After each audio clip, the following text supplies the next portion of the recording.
Yacún Flores presenta Coffee Low, el podcast. Queridos amigos, qué gusto saludarlos aquí en su podcast, en Coffee Low, donde hablamos de los diferentes temas del derecho en sociedad. Y me da un gusto enorme estar platicando con un gran amigo, ya aquí por fin que nos visita en Guadalajara, Jalisco, mi querido amigo, el doctor Javier Martínez Cruz, director general de Data Pretium.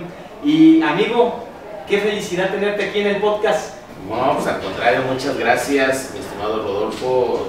Creo que la fecha se cumplió, ya era un deber y creo que un compromiso de que coincidiéramos de manera presencial en tu estado, aquí en esta capital. Y pues es un placer y qué bueno que estemos precisamente trabajando en temas interesantes de agenda nacional e internacional, y eso lo celebro, tener esta oportunidad de coincidir contigo en este espacio. No, a mí me da mucho gusto porque en esta ocasión en el podcast vamos a abordar un gran tema, la Estrategia Nacional Digital. Retos, oportunidades, dimensionar de qué se tratan estos tópicos cuando hablamos de ciberseguridad, por ejemplo, que al día de hoy es triste decir que no se tienen más que iniciativas, sino una ley que esté publicada en el diario oficial de la Federación. Así es, de hecho recordemos que la Estrategia Digital Nacional del presidente del Ejecutivo Federal es uno de los tres pilares fundamentales de su Plan Nacional de Desarrollo 2019-2024. Lo que escuchamos en septiembre del año pasado y vimos en el oficial de la Federación, que consciente el Ejecutivo Federal de que ya está en su segundo periodo del sexenio, ha puesto como fechas de esta Estrategia Digital Nacional 2021-2024.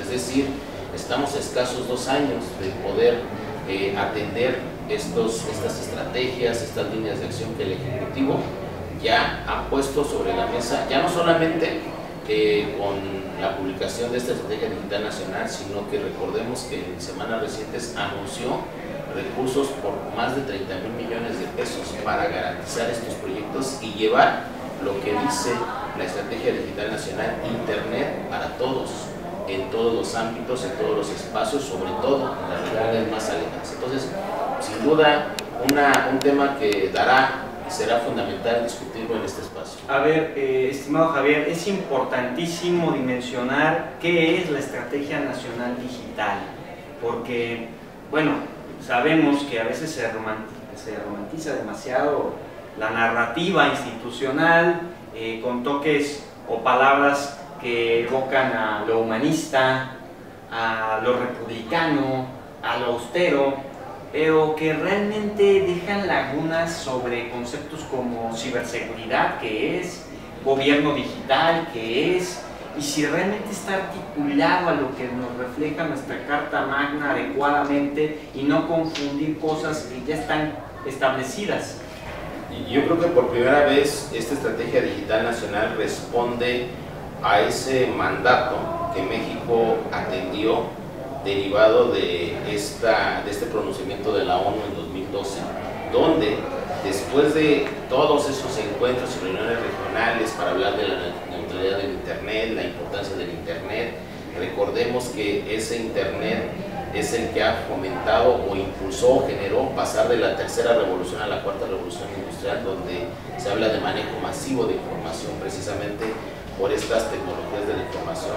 En 2012 la ONU dijo que el Internet tendría que verse como un derecho humano. Claro. ¿Qué hicimos en México en junio del 2013? Modificamos nuestro artículo 6 de la Constitución Política y se reconoció como derecho humano al estar en el capítulo primero, título primero, y en el contexto de la reforma de 2011, en junio, de derechos humanos, se incorporó dentro de nuestro marco constitucional como derecho fundamental el derecho al Internet. Pasaron, pues ya básicamente estamos hablando de 9 años, y por primera vez vemos que un gobierno federal primero lo toma dentro de su Plan Nacional de Desarrollo como, no un programa especial, no como otro programa, no, como uno de los 3 pilares fundamentales. Pero además, y yo creo que ese es lo que estamos viendo, cierra el ciclo, porque por primera vez vemos una estrategia digital nacional claramente definida. ¿Qué implica la estrategia digital nacional que anunció el Ejecutivo Federal pasado, el 6 de septiembre. Implica, como bien lo decías, hablar de gobierno digital, que eso que establece el gobierno digital, que desafortunadamente 7 estados son los únicos que cuentan con una ley de gobierno digital del estado y de los municipios. Desafortunadamente Jalisco no cuenta con una ley de gobierno digital. También que se haga realidad el tema de las tecnologías de la información, que sea de uso. También conocemos los alcances que tienen estos usos de las tecnologías. Seguridad de la información. México ocupa el 8º lugar en materia de robo de identidad a nivel internacional, segundo a nivel Latinoamérica. Son cifras de impacto. Que nos vemos, y bueno, pues, ¿qué podemos decir en metrópolis como es Guadalajara, como es Jalisco, que son países céntricos y donde obviamente la actividad económica y este manejo de información provoca situaciones de riesgo? Este tema de la seguridad de la información nos lleva a lo que recientemente aprobó el Congreso de la Unión en materia de esta Ley General de Desaparición Forzada, donde se modificó varios artículos, particularmente el 50, y se crea el Centro de Detección de Personas Desaparecidas. Estamos hablando de que va a haber una base de datos biométricos, donde, bueno, Jalisco lo ha vivido en plenitud. El tema de las personas desaparecidas y los cuerpos que se han encontrado ha provocado que estos datos biométricos y genéticos se entreguen, por ejemplo, para una empresa que era particular. Hablan de 49,000 datos de personas que desafortunadamente vimos que aparecieron en España. Entonces, esa seguridad de la información abarca la estrategia digital, el uso de la informática, que sea una realidad para todos los mexicanos, y el aprovechamiento, como bien lo dice, y hacer valer ese derecho al Internet. Entonces, esa es la estrategia digital nacional, que estamos, los datos nos dicen que estamos mal, Federación, estados y municipios, y sociedad. Entonces, a ver, a sabiendas de lo que significa la estrategia nacional digital, ¿cuál es la sana crítica de por medio, Javier? Porque estamos hablando que si bien en la estrategia nacional digital, que no digo que sea menor, que no digo que esté mal, al contrario, y no por los compromisos adquiridos a nivel internacional, pero que aunque contenga ciertos elementos clave, no se está implementando y tampoco se está teniendo en cuenta lo que acabas de mencionar, que realmente sí existe ese impacto preponderante en los estados y en sus municipios. Te comentaba de esta reforma que se hizo en junio del 2013, donde aparecer este derecho y ver en este tercer párrafo que todos los mexicanos tenemos derecho al Internet, a las tecnologías de la información, y algo muy importante dice, y a la radiodifusión. Es decir, hoy todo mexicano debería, llámese gobierno municipal o gobierno estatal, así como existen empresas que tienen concesiones de tipo privado y de tipo comercial, existen concesiones de tipo público y de tipo social. Eso debería de permitir hoy, por ejemplo, a las comunidades indígenas que tengan acceso a una concesión del Instituto Federal de Telecomunicaciones, cosa que vemos que hay muchas regiones que no tienen acceso ni siquiera a una estación de radio para que difundan sus ideas, sus creencias, su cultura. Claro. No existe acceso a televisión, tanto así que vimos el tema de la pandemia, que no tenían acceso ni siquiera a la educación en línea, y más grave, no tienen acceso a Internet. Por eso el presidente, recordemos que acaba de hacer el rescate de una empresa de la Comisión Federal de Telecomunicaciones que busca, a través de repetidoras, llevar el Internet para todos.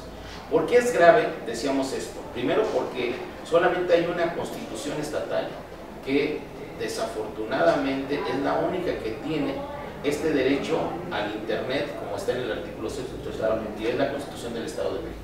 Y eso lo acaba de hacer en el 2020. Lo ideal sería que hubiese una ley reglamentaria, ¿sí? Ese derecho, que nos dijeran cómo se pueden hacer, a través de qué políticas públicas y líneas de acción. Porque, por ejemplo, el índice de desarrollo digital, que es el que publicó este estudio por parte de una ONG, de un centro de investigación en México, nos arroja que de los 32 países, solamente los estados que están liderando en materia de condiciones de infraestructura, de uso de tecnologías de la información, aparece en primer lugar la Ciudad de México, que es la capital. Después sigue Querétaro, Nuevo León y Baja California, pero con índices que están de 300 puntos. Por ejemplo, la Ciudad de México 217, Baja California Sur con 184, y por ejemplo el Estado de México aparece con una calificación de 150. El caso, por ejemplo, de Jalisco, que es importante. Es un estado importante. Con 172, o sea, quiere decir que estados como Querétaro están mejor. Exacto. ¿Y qué implica esto? Que son estados que no pueden ser competitivos y no pueden acceder a las ventajas que nos ofrecen un tratado de libre comercio como es el TEMEC, que lo tenemos vigente en su nueva modalidad desde junio de 2020, y mucho menos podemos ser competitivos o acceder a esquemas del mercado que tiene la Unión Europea, que está México pertenece al Convenio 108 y su protocolo.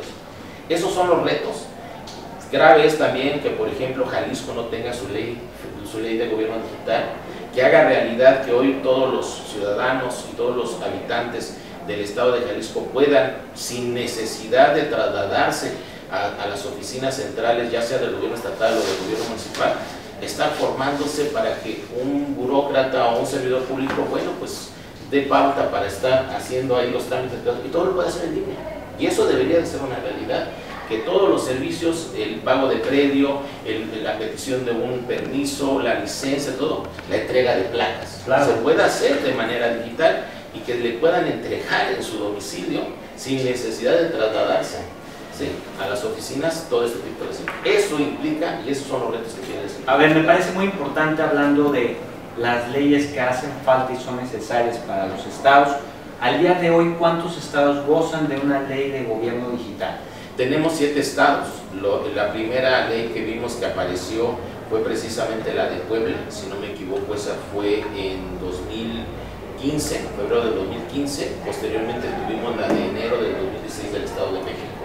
Luego en 2018 Tabasco, en 2019, en 2020 fue una ley que se hizo en Michoacán. Si uno revisa, por ejemplo, parece una copia de la del Estado de México, la de Michoacán. Y lo que me ha sorprendido es que este año se suscitaron, al menos identifico 3 leyes, la condición necesaria para poder aplicar la estrategia digital nacional es que cuente con su ley de gobierno digital. Totalmente. Entonces, las últimas que hemos visto que aparecen es precisamente la de Nayarit, la de Querétaro, que es la última que vi, que trae, pues digamos, de las 7 que identifico, es la que más completa aparece. Le faltan algunas cosas. De hecho, lo que identifico es que sería importante que Jalisco tuviera su ley.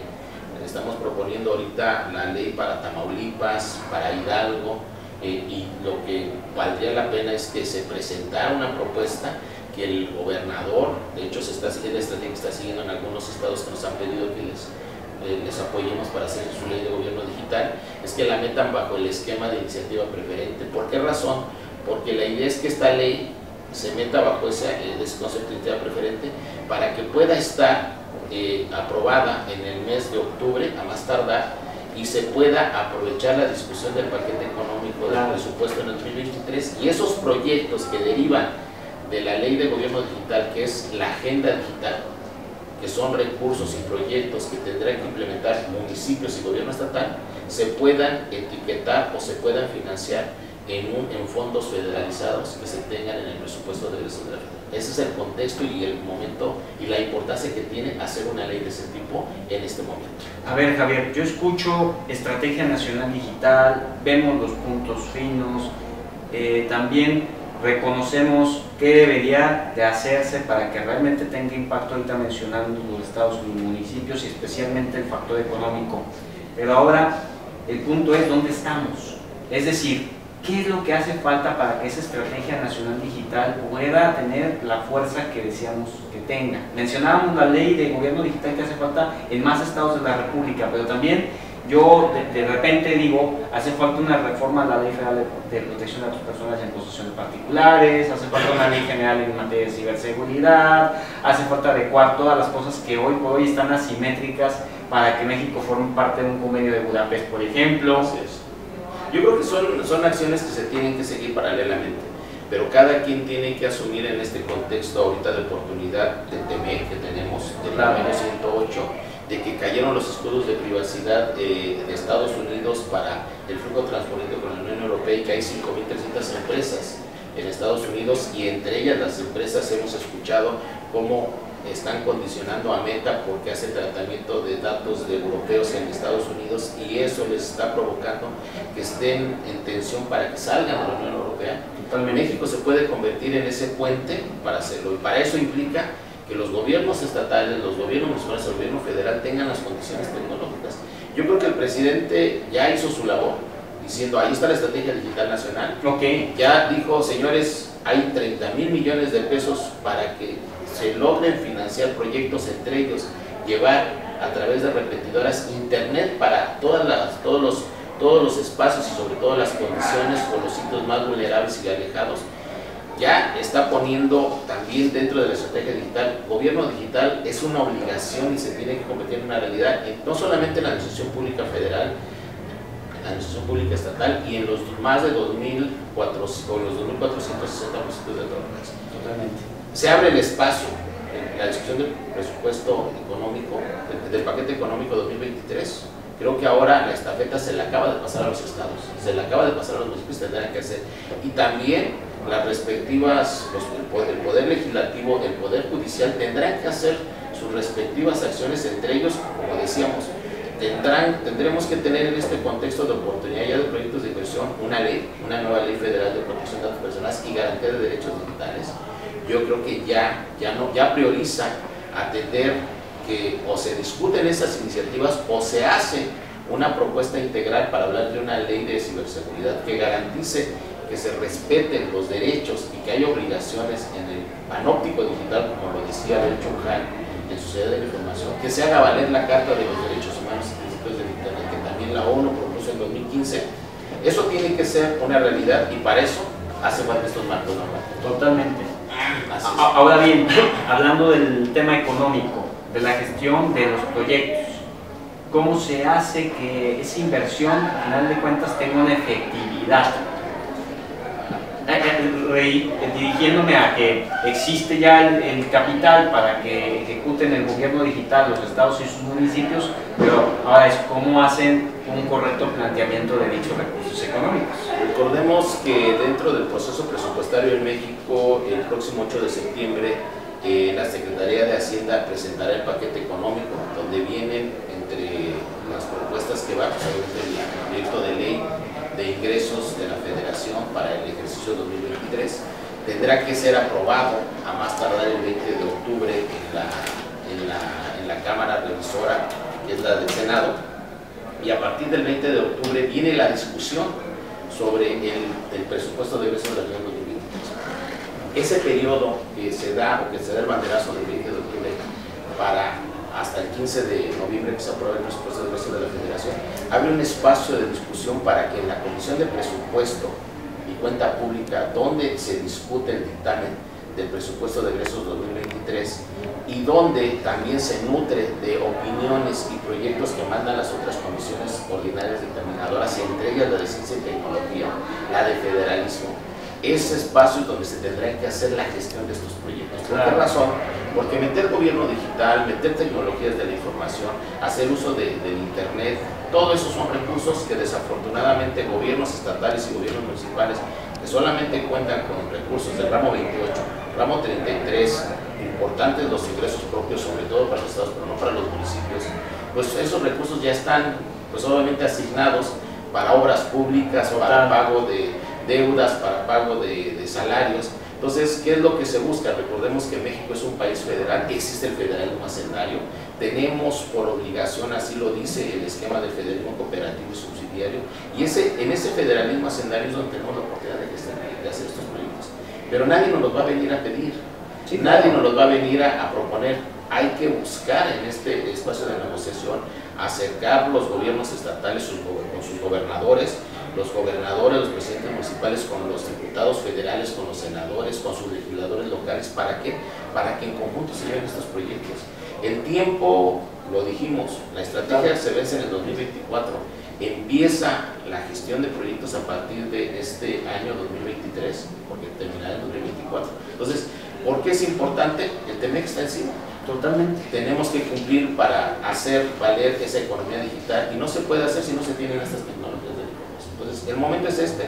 Empecemos a hablar de esta gestión de proyectos, cursos que permitan entender primero qué es gobierno digital y qué proyectos en cada municipio, en cada estado, se pueden empezar a diseñar y hacer su respectivo proyecto ejecutivo para llevarlo a la Cámara de Diputados Claro. y empezar a gestionar. Y que vaya la profesionalización de por medio, y para el abogado, para el ingeniero, para el servidor público, para el ciudadano en general. Así es, eso creo que es importante cuando uno propone este tipo de proyectos. Es importante que la persona que está detrás, que sea pues, obviamente especialistas que estén dentro de los gobiernos municipales, conozcan, que tengan un análisis de costo-beneficio, impacto y cómo van alineados no solamente con la Estrategia Digital Nacional, con los Objetivos 2030, con las prioridades que marca el TEMEC y también con el tema, por ejemplo, en materia de seguridad de la información, protección de datos personales.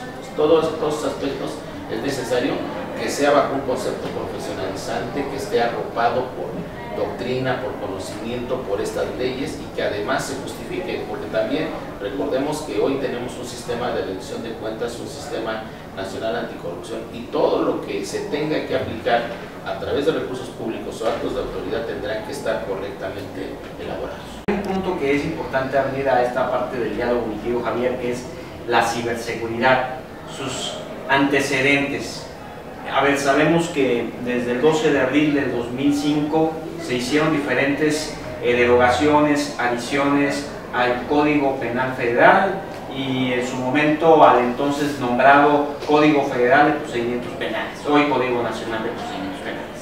Pero desde ese momento se dice que se han estado tipificando, contemplando en la normativa específicamente en materia penal sobre delitos cibernéticos, sobre delitos informáticos.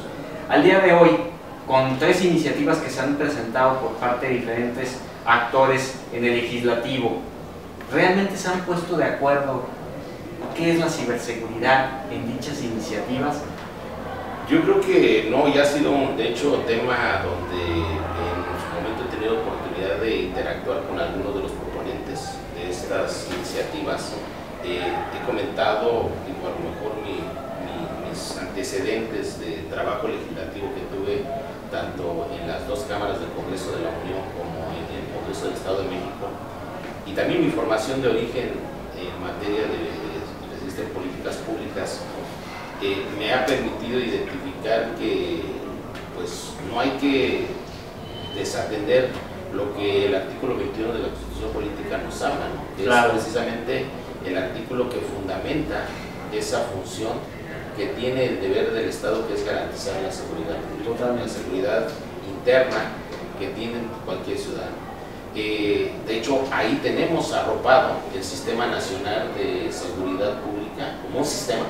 Al ver la palabra sistema, quiere decir que es un sistema complejo, abierto, de interactúa o permite interactuar el sistema federal que México ha decidido, donde participa la federación, participan las 32 entidades federativas y los 2.400 municipios. Y que bueno, pues creamos a partir de la reforma del 2008 ese sistema penal acusatorio, que al menos en materia, precisamente en materia penal, busca que ese sistema responda a los retos que tiene México. Cuando vemos que estas propuestas de ciberseguridad, pues lo he comentado, quítenle la palabra ciber y queda seguridad. Claro. Entonces, lo que hoy creo que tenemos que entender es que tenemos que tener una visión de un sistema en el ámbito digital donde los retos son mucho mayores. ¿Por qué? Porque ahí tenemos el panóptico digital, tenemos actores que muchas veces, invocando esa protección y ese anonimato, se sienten con derecho a violentar posiblemente derechos de terceros. Entonces, es cierto, es un acceso universal, no limitado, pero también se tiene que entender que así como se tienen derechos, se tienen obligaciones y deberes. Totalmente. Y eso, al final de cuentas, el sistema o una ley de ciberseguridad debe de garantizar eso. Entonces, creo que muchas de las veces estas iniciativas deben de tener una visión más allá de solamente, como comentabas ahorita, hablar del aspecto sancionador. Porque cuando ya ponemos un castigo, que es la respuesta muchas de las veces inmediata a la falta de una política preventiva y una política disuasiva.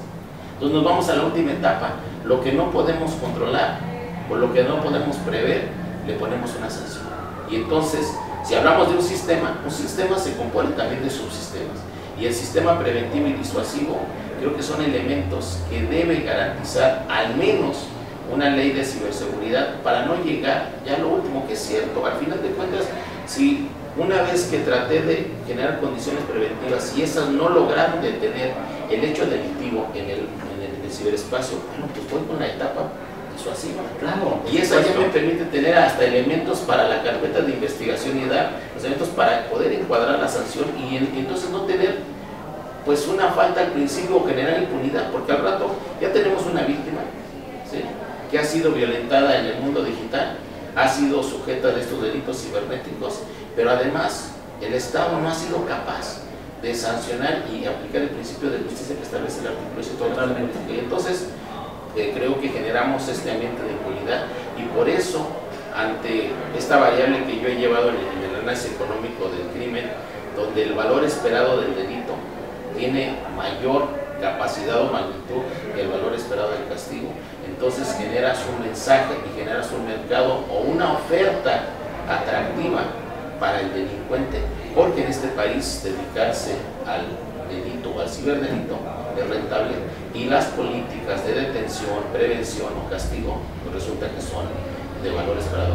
Entonces, mientras esa ecuación no logremos revertirla, donde el valor esperado del castigo sea mayor que el valor esperado del delito, seguirá siendo rentable dedicarse a la ciberdelincuencia, porque pues, México es un paraíso para poder sacar beneficios económicos a estos delincuentes. Definitivamente, querido Javier, y importante recalcar cuando hablas de que establezco yo que, bueno, es mejor no esperar a la sanción sino un marco preventivo, porque anteriormente de iniciar esta conversación en este podcast habíamos también hablado en ese sentido, para poner un poco más en contexto y que las personas vean también dentro de estas reflexiones que estamos conversando, que tiene que robustecerse la prevención, no a la sobreregulación, y que la pena finalmente no resuelve nada, genera más conflictos porque vulnera, olvida los principios constitucionales como el de justicia, presunción de inocencia, y eso no puede ser. Pero bueno, vamos a hacer un pequeño corte y, como saben, regresamos en breve. Mientras tanto, no olvides dejar tus comentarios, tus preguntas, que sabes que le damos un valor en sobremanera. Regresamos en breve.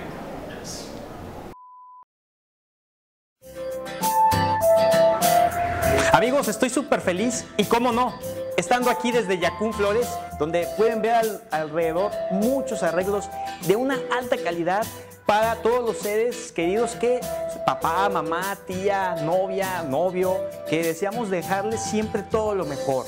Y bueno, no solamente por el 10 de mayo o por el 14 de febrero, todos los días deseamos de darles un detalle fino, y aquí lo podemos encontrar acompañado de chocolates, de diferentes tonalidades, grandes, enormes, hasta detalles más pequeños, y todos de una amplia calidad. Y todo lo mejor aquí desde la sede principal, que está ubicada por Calzada Federalismo, cruzando con la calle Jesús García, y justamente aquí en Guadalajara. Pero, a ver, si eres de Tonalá, Tlaquepaque, o nos estás viendo otra parte del país, bueno, probablemente en Jalisco, y solamente en Jalisco hoy por hoy, a través de su sitio web también puedes ver toda la colección que hay.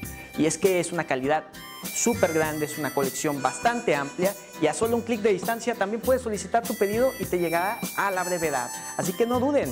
Y además, a todos los que nos están viendo ahorita en Coffee Low, bueno, pues van a tener promoción especial, así que déjenos en los comentarios qué opinan. Ya checaron el sitio yacunflores.com. Así inmediatamente pueden ir, visitar, mandar una captura y dejarnos en Coffee Low para estar participando en las dinámicas. Así que denle su pulgar arriba, compartan, y por supuesto aquí los vemos. Yo, mientras tanto, aquí sigo en Yacún Flores, y ustedes sigan en el podcast, que está fantástico el tema.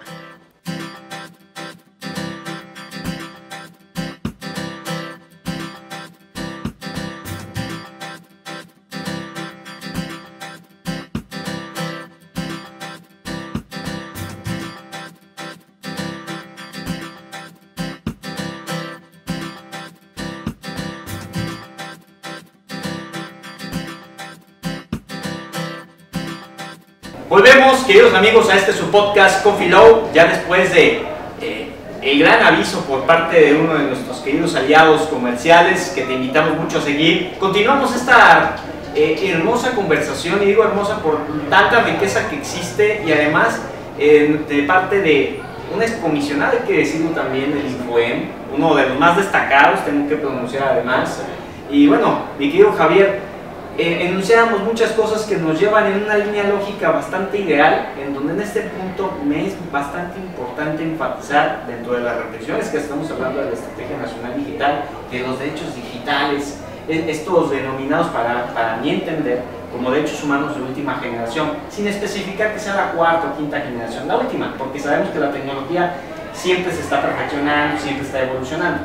Entonces, ¿qué concepción hoy por hoy México tiene de estos derechos digitales ante lo que estamos hablando de la Estrategia Nacional Digital? ¿Se enuncia, no se enuncia, se deja a la interpretación de cada uno de los actores, de los sujetos obligados? ¿En qué contexto estamos? Mira, para que dimensionemos la importancia que tiene este tema que estás poniendo sobre la mesa, Rodolfo, el índice de desarrollo económico y digital de los países de la Unión Europea, que empezaron, si no me equivoco, a desarrollar a partir del 2018, al menos los tres últimos, un país como España, que llegó a ocupar la posición 15 de 28 países, pasó a Inglaterra posteriormente 27, pasó, por ejemplo, el índice de este 2022 arroja que España ocupa el lugar 9, es decir, logró subir 6 posiciones con países de obviamente alto desarrollo como es Noruega, como es Alemania, como es Bélgica. ¿Y por qué razón? A partir de algo que hizo España empezó en 2020, que fue su estrategia digital 2030. De hecho, la acaba de modificar y el horizonte lo amplió a 2035.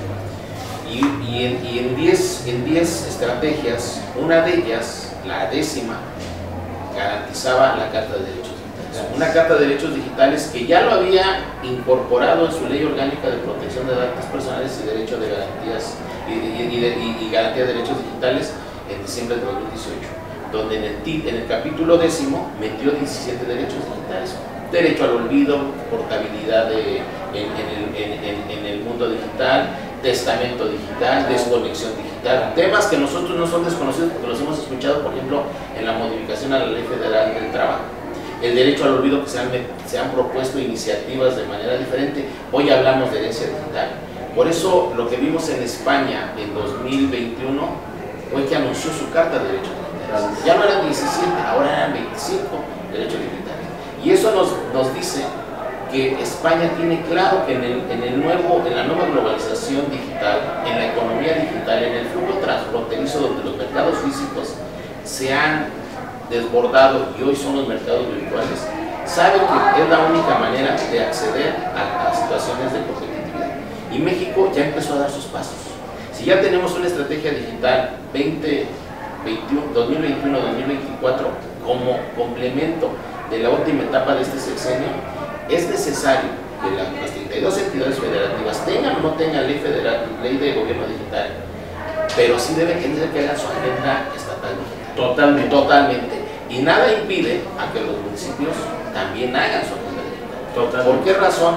Porque, como bien dicen, será esta agenda digital con las tecnologías de la información, con el Internet para todos, que es la condición necesaria. ¿Cómo puede la gente acceder a un servicio en línea si no tiene Internet? Si para eso, que es un derecho humano, que cuesta, hay que pagarlo, tendríamos que, pues entonces, hacerlo por mecanismos de mercado. El que tenga para pagar el derecho, pues tendrá el Internet, cuando la Constitución dice todo lo contrario. Es un derecho humano que debe ser universal, debe de ser indivisible, debe de ser asequible. Asequible, y eso no es una ley. Entonces, yo creo que ahorita lo que tenemos es esa necesidad.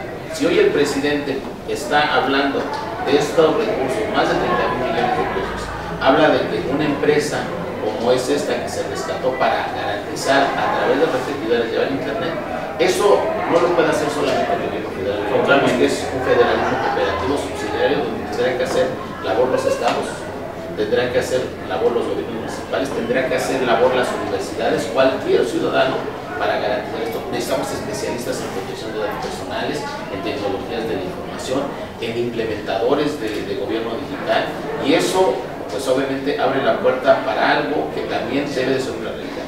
Si no tenemos esas condiciones para que cualquier gobierno municipal, cualquier comunidad indígena, para que cualquier organización civil, cualquier ciudadano que diga y quiera hacer valer esto, sea una realidad, creo que lo vamos a avanzar.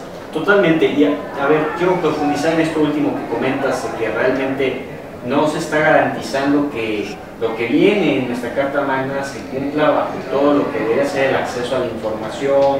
Y vamos a pronunciar algo que no dice tal cual la Constitución, pero que muchos infieren que es como un dicho que es el acceso al Internet, ¿no?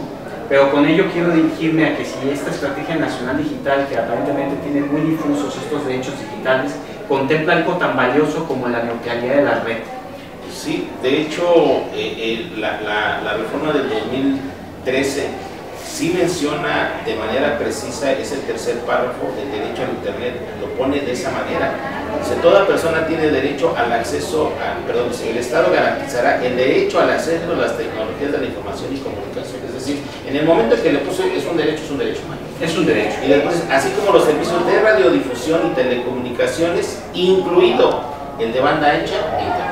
Entonces, ya con esto tenemos entendido que el Internet sí forma parte y que no se está cumpliendo ese derecho. Por eso decíamos que no valía solamente esta reforma constitucional. Si hoy tenemos en el artículo 6 que está el derecho al acceso a la información y tenemos una ley reglamentaria, como es la Ley General de Transparencia y Acceso a la Información, ¿no sería también necesario tener una ley reglamentaria para decir cómo se implementa este derecho al Internet? Pero bueno, no lo hemos hecho, no nos impide que como gobiernos o como ciudadanos lo podamos rectificar, Carino. Podemos rectificar y hacerlo valer, porque está en la Constitución.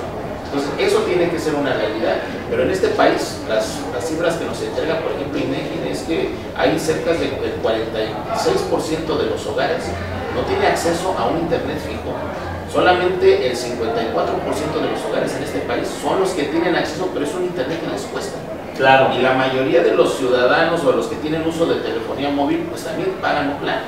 ¿Cuándo? Si estamos hablando que es un derecho, pues es un derecho que nos cuesta y entonces se rige por mecanismos de mercado. Entonces, no todos tienen. ¿Y quién es el acceder? El que tenga capacidad para pagar. Javier, ¿y la neutralidad de la red y el Instituto Federal de Telecomunicaciones qué pasó?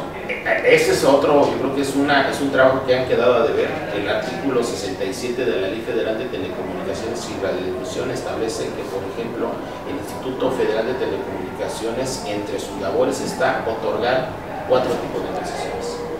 Las primeras aplican en el sector privado, que es la concesión de tipo privado y la de tipo comercial, y son las que trabajan todas las empresas telefónicas, todas las empresas de Internet. Las privadas, pues obviamente bajo mecanismos de mercado. Y establece otras 2, la de tipo público, que son las que pueden acceder todos los gobiernos estatales, municipales, es decir, todas esas instancias reconocidas constitucionalmente como gobiernos. Y las de tipo social. Y las de tipo social las puede adquirir una ONG que pueda exactamente por un interés social y sin fines de lucro tener este tipo de concesión que les permita bajar señal vía satelital para el Internet a través de módem o a través de repetidoras, llevar donde las empresas de tipo privado o comercial no encuentran condiciones de mercado y no les parece atractivo llevarlo a las zonas más alejadas. Bueno, a través de repetidoras están obligadas a permitir enlazarse a estas organizaciones civiles o estas organizaciones civiles para llevar Internet y garantizar Internet, por ejemplo, en las universidades, en las escuelas, y hacer de la educación en línea una realidad con un Internet de alto alcance, que hoy estamos hablando de 5G. ¿Por qué solamente tiene que ser realidad en las zonas metropolitanas? ¿Por qué si tenemos precisamente acceso a Internet satelital solamente se garantiza en espacios públicos? Y eso, aún más, las cuestiones de tipo indigenista. Recordemos que tenemos pueblos y comunidades indígenas que están correctamente organizados y que ellos tendrían derecho a esta ecuación, pero ni el Instituto Federal de Telecomunicaciones ha creado los puentes y las comunidades indígenas, desafortunadamente, nadie las apoya para que hagan estos trámites, que es una de las labores que yo he tomado con algunos estados, que he estado buscando gestionarle, bajar los formatos para que estas concesiones de tipo indigenista se conviertan en realidad. Pero estamos hablando, pues obviamente, de millones. Recordemos que el caso de los pueblos y comunidades indígenas representan el 23% de la población total. Entonces, imagínense la deuda que tenemos, que además es precisamente de los 17 objetivos del Milenio 2030, establece que esas zonas o esos grupos que son vulnerables son los que hay que priorizar y reducir esta brecha tecnológica que es muy grande en su lugar. Sigue siendo una deuda pendiente. Deseamos que con la rectificación que se está haciendo con actores propositivos como es tu caso y que también nosotros nos sumamos a hacer sinergia para que pueda existir ese impacto positivo en nuestro país, bueno, se puedan tener todas estas cosas que articulen correctamente las acciones que deberían tener más que en el radar y ejecutarlas como tal los sujetos obligados. Ahora bien, sabemos que este podcast siempre pues, es muy rico y las pláticas podrían ser interminables, pero bueno, nos vamos a dejar en suspenso, no sin antes decir que estamos muy contentos también de poder estar desarrollando una serie de proyectos que van a articular esto que estamos hablando, querido Javier, o sea, todo lo relacionado a la profesionalización, a los estándares de calidad, ISO y alianzas internacionales como con la Universidad de Sevilla, que te la llevas perfectamente porque es egresado de su doctorado, por cierto. Estamos haciendo doctorado por investigación. Doctorado por investigación, entonces se está haciendo un planteamiento muy interesante. Próximamente estaremos dando a conocer más noticias, por ahora les invitamos a que nos sigan a través de todo lo que hace Javier Martínez Cruz, servidor Rodolfo Guerrero y sobre todo Coffee Low, que está disponible esta conversación, para que si están interesados se sumen al proyecto, tú que seas titular de una empresa, de una universidad, que desees ser parte de la articulación de esta transformación digital, nos puedas mandar directamente mensaje y formar parte de este gran equipo. No me resta más que dejar, como siempre, reflexiones que vienen a ser una suerte de preconclusión, no vamos a terminar jamás, mi querido Javier, en el sentido de ¿a dónde vamos a parar, como diría el Buki? En el sentido, pues, de estos temas de avanzada que considero también no está contemplando nuestro país y que van muy ad hoc a todo lo que hemos estado hablando. Por ejemplo, algo que está siendo manejado en Chile, tan siquiera en el discurso, ¿no? O en una iniciativa tal cual, los neuroderechos, los nuevos derechos humanos, también nombrados como tal en ese proyecto que presentó el Congreso chileno, y en donde si México no tiene reformas en más de 10 años, por ejemplo, entre particulares, hablando de datos personales, no me quiero imaginar hablando de privacidad e integridad mental. Sí, yo creo que al final de cuentas lo comentas, pues somos un continente que ha tenido cierta identidad que le da a ser América Latina. En su momento, cuando hubo estas zonas de integración económica a nivel internacional, la Unión Europea como un sistema de libre mercado, los tigres asiáticos y los países de Asia con una relación de tipo bilateral, México, Estados Unidos y Canadá decidieron formar un bloque económico de libre comercio. Se llegó a plantear el famoso tratado o el ALCA que permitiera a todos los países de América Latina con un modelo de desarrollo económico que proponía la CEPAL, que diera cabida a la identidad social, cultural que tienen los países de América Latina. No se ha logrado consolidar. Lo que hoy vemos es que países como Uruguay y Argentina pertenecen al convenio 108 Plus ya. En su momento fueron del convenio 108 y su protocolo adicional, junto con México, antes que Argentina. En 2018 no tuvo México, pero México no ha firmado el convenio 108 Plus. Entonces, ¿qué arroja? Todos sistemas como estos se discuten en Chile, y a lo mejor países europeos, universidades van a voltear y van a hacer de esos espacios una realidad. No dudemos que el día de mañana, si México no tiene los alcances necesarios para consolidar el TEMEC, empiecen a buscar Estados Unidos o la Unión Europea con el Cono Sur o con los países andinos un acuerdo comercial que permita ser un contrapeso para América del Norte, y eso obviamente te da oportunidades. Te comparto una de las últimas cosas que estamos tratando. Recientemente entré en contacto con el doctor Omar Susi de la Universidad del Tony, quien desarrolló la fórmula del balanceo en Internet, que no es otra cosa más que la fórmula del peso del doctor Robert Alexi, pero que logra equilibrar los derechos precisamente en el mundo digital. Una investigación que, bueno, va muy de la mano con la propuesta de mi tesis doctoral, donde yo hago precisamente una modificación a esta fórmula del peso de Robert Alexis para ponderar el derecho al acceso a la información pública y la protección de los datos personales. Le llamó la atención la propuesta. Estamos en pláticas para hacer una investigación conjunta y que en México se ponga el centro de investigación de la fórmula del balance, la fórmula del libre Internet, para que estos derechos en el mundo digital se hagan. ¿Qué va a permitir esto? Ya lo tiene Brasil, está trabajando con Brasil, ya lo tienen los países de la Unión Europea, de habla inglesa. Le interesa mucho entrar a México porque sabe de esta condición del TEMEC, sabe de esta condición que tiene de ser posiblemente el flujo o el puente para recuperar el flujo transfronterizo con la ley de los cubos de privacidad. Entonces, quiere decir que voltean a ver a México, pero si México no da una respuesta clara, pues no dudo que busquen a países como Uruguay, Argentina, que tienen condiciones al menos ya que perder el 108 plus y que puedan ser una opción. Afortunadamente ahorita hay mucho interés del doctor Marsusi de trabajar esta investigación en México y creo que sería muy ideal que se trabajara o en una universidad, en una institución pública, en un poder, en un estado. ¿Por qué? Porque si hay un país que tiene condiciones, si hay estados, por ejemplo, llámese Aguascalientes, Querétaro, Jalisco, Estado de México, Michoacán, para poder ser receptores de que estas grandes empresas en materia de tratamiento de datos personales y en materia, por ejemplo, de conectividad al Internet, son precisamente estos.